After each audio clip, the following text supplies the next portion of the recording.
Vivo Y30 data problem solve. नमस्कार दोस्तों, स्वागत है आप सभी का तिकिराज यूट्यूब चैनल पर। तो दोस्तों, आज के इस वीडियो पर हम डेटा प्रॉब्लम को सॉल्व करने वाले हैं वीवो फ़ोन के अंदर पे। ठीक है, आपको किसी तरह का डेटा का इशू आ जाते हैं, डेटा आपका अच्छे से काम नहीं करते, तो उसको कैसे कैसे करके फिक्स कर सकते हैं, आज के इस वीडियो पर हम यही देखने वाले हैं। तो यदि दोस्तों आपको भी जानना है सॉल्यूशन क्या क्या है, वीडियो को अंत तक देख लीजिए।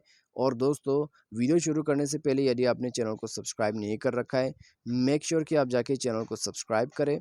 साथ ही साथ दोस्तों बेल आइकन को भी क्लिक जरूर कर दीजिएगा। यदि आप ऑनलाइन से पैसा कमाना चाहते हैं तो उसके लिए हमने वीडियो डिस्क्रिप्शन पर लिंक दे रखा है, जाके चेकआउट कर सकते हैं। और किसी भी प्रॉब्लम के रिगार्डिंग पर आप हमें ट्विटर पर फॉलो करके मैसेज कर सकते हैं। तो चलिए दोस्तों, वीडियो यहाँ पर शुरू करते हैं।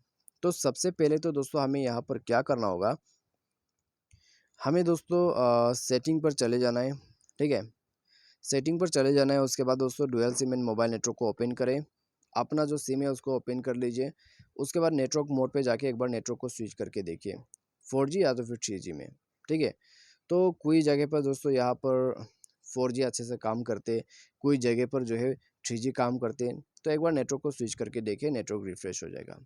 फिर भी काम नहीं कर रहे हैं, करियर मोड पे जाइए, ये बटन को ऑफ कर दीजिए और ऑटोमेटिक रजिस्ट्रेशन है तो एक बार बंद करके मैन्युअली नेटवर्क सिलेक्शन करके देखिए। ठीक है, इसको बंद करते आपको मैन्युअली नेटवर्क्स मिल जाएगा, सेलेक्ट कर लीजिए, नेटवर्क यूज़ करके देखिए, प्रॉब्लम सॉल्व हो जाएगा। ठीक है, यदि आपने पहले से मैन्युअली यूज़ कर रखा है, ऑटोमेटिक पे यूज़ करके देखिए, उससे काम बन जाएगा। तो ये सब के बाद दोस्तों प्रॉब्लम सॉल्व हो जाते हैं।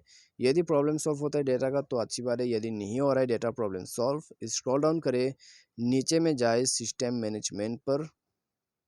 उसके बाद दोस्तों थोड़ा सा और नीचे जाइए, बैकअप एंड रीसेट को ओपन कीजिए और रीसेट नेटवर्क सेटिंग पर क्लिक कीजिए। यहाँ क्लिक करने के बाद दोस्तों आपको सिम सेलेक्ट करना है, जो भी सिम पे आप डाटा यूज़ करते हैं। उसके बाद नीचे में रीसेट सेटिंग पे क्लिक करना है। ठीक है, उसमें क्लिक करने के बाद दोस्तों आपको रीसेट कर देना है नेटवर्क सेटिंग और मोबाइल को रिस्टार्ट कर लेना है, प्रॉब्लम आपका सॉल्व हो जाएगा। तो दोस्तों ये था डेटा नेटवर्क का सॉल्यूशन। अभी दोस्तों यहाँ पर क्या होता है, कभी कभी डेटा पैक ख़त्म हो जाते हैं, उसका भी इशू आता है, तो उसको भी चेक कर लीजिए। ठीक है, मोबाइल सॉफ्टवेयर अपडेट नहीं है, मोबाइल सॉफ्टवेयर को भी अपडेट कर लीजिए। उससे दोस्तों क्या होता है, नेटवर्क इम्प्रूवमेंट काफ़ी ज़्यादा अच्छा हो जाते हैं। और कभी कभी सर्वर का इशू होते हैं, तो सर्वर का इशू में दोस्तों यदि आप बार बार सॉल्यूशन करोगे तो भी प्रॉब्लम सॉल्व नहीं होगा, जब तक कि वहाँ से प्रॉब्लम को सॉल्व नहीं कर दिया जाते हैं। ठीक है, आप कस्टमर सर्विस को कॉल करके पूछ सकते हैं, नेटवर्क ऑपरेटर को कॉल करके पूछ सकते हैं, तो वो आपको बताएगा नेटवर्क का क्या इशू है, सर्वर में प्रॉब्लम है या फिर किसी तरह का इशू है। ठीक है, वो आपको बताएगा। और सर्वर का इशू होने से दोस्तों थोड़ी देर आपको वेट करना है, प्रॉब्लम सॉल्व हो जाएगा।